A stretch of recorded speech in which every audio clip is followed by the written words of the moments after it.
everyone and welcome to my channel for a new video. Today I wish to speak to you about digital drawing. Sometimes I know that artists ask, is it better working in digital, only digital? Isn't it better to work in traditional with the real gouache and watercolors and so on? So what's good about digital drawing? What's good about traditional painting, you know? So this is a topic, I think I could speak hours about it, of course, but today let's stay focused about digital drawing. And of course I think that every one of us will make her own choice and choose maybe different, of course, different ways of working. But I wish to tell you what I think is really good about digital drawing and what are the mistakes you have to avoid when you work in digital. Let's stay focused only on this thing. Then you'll be able to make a choice for yourself, of course. So, I highly recommend to try to work in digital because it can be really useful for you, because you can learn something, not just learn to use it, but I have to say that I have learned so much in a fast way working in digital. Let's explain what I mean. In digital drawing, you know, you can so easily, for example, experiment color combinations on your design. If you work with flat colors at the beginning, and you can so easily select by color the parts of your illustration and change them, and so you can experiment different color palettes, different color combinations. I was horrible at putting together the colors when I was younger, when I was a student, an art student.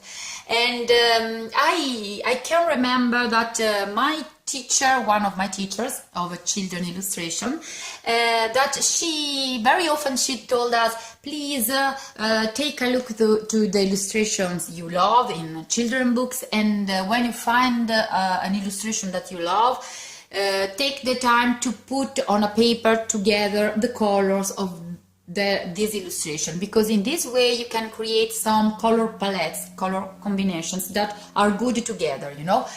But of course I was lazy as a student, I never made this thing, and really very often I ruined some of my illustrations because I didn't choose the right colors to put together, you know. So, for a lazy person like me, digital drawing was really good because I can still make so many experiments in a fast way without ruining my illustration, of course. And so you can learn so much and understand better what are the colors that get good together, you know. And for the same reason, I think that I learned very much with vector design using Inkscape, but you can use, of course, Illustrator. In vector design, when, for example, I had to create the page of my comics, of my graphic novel, it's so easy to resize all the different shapes in your image, or if you are creating a lettering, it's so easy and fast to experiment, to make the A bigger, the B bigger or smaller, and so on. And so I think this is good. If you are a student, you are still learning. Oh, it's so beautiful that with digital drawing you can make in a first way so many experiments and understand better the difference, because sometimes just a detail made bigger makes the difference on your illustration. This is why I recommend to try to use digital drawing. It's really useful. And of course, when I was working for children, for scholastic books, you know. It was, I had to be really fast at drawing these illustrations, and sometimes the art director asked me, when the illustration was at the end, colored and all made, asked me, please make that bird smaller, or that kid make it bigger, you know. So to change some details on a finished illustration, it's easier, of course, in digital, and it's better, of course. So now let's speak about what you should avoid when you work in digital, the things we have to avoid. It's so easy to be lazy when you work in digital, because it's so easy just to create one flower and then copy and paste, duplicate, and so on. Okay, it's horrible to see in a pattern so many flowers that look just the same. Of course, if you are creating a more geometrical design, or something like Scandinavian designs, you know, there it is lovely to see the repeating of the same shape, of course. But if you are creating just a garden with flowers, it's not lovely to see these flowers all the same, you know. So please try not to be too lazy. Let's make an example. I have to create a pattern with some flowers, okay? This pattern will repeat so many times. So in the tile, I have to pay attention not to put too many flowers that look really identical. So if you wish to create some roses and tulips and daisies, please try to draw at least 2 or 3 shapes of daisies, 2 or 3 shapes of roses. Then, of course, you will duplicate them and flip them and rotate them, so you can use them, of course, and duplicate once, but not too much, okay? So this is one thing that you have to avoid. The other thing is that if you work with vector design, the lovely thing of vector design is that you can make so clean shapes, you know.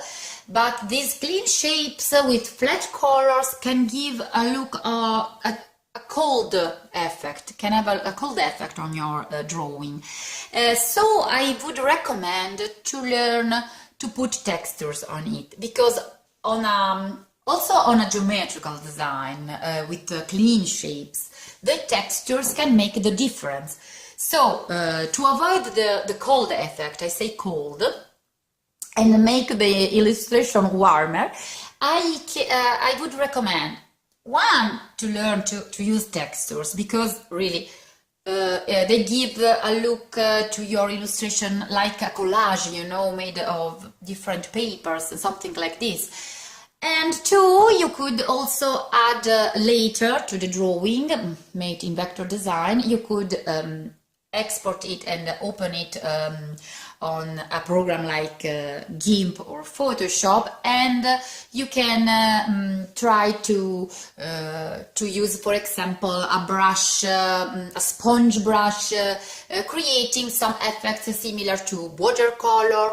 Or if you have a tablet and you can make some tracing, you know, for the shadows, you can try to play in this way and to give your design a warmer look, I say.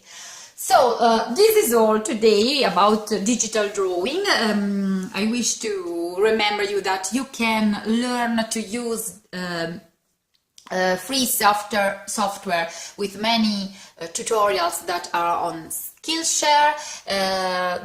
There are also free softwares like Gimp and Inkscape, and many of you maybe already know that I have some classes on Skillshare. So if you wish to try to learn, you can do it with me if you wish. So please as always, subscribe, leave a like if you like my videos, and leave some comments below telling us what is your experience about digital drawing, or if you don't like it, why you don't like it, and so on. And next week I hope to speak about the good things of traditional drawing and painting. Okay, see you soon next week.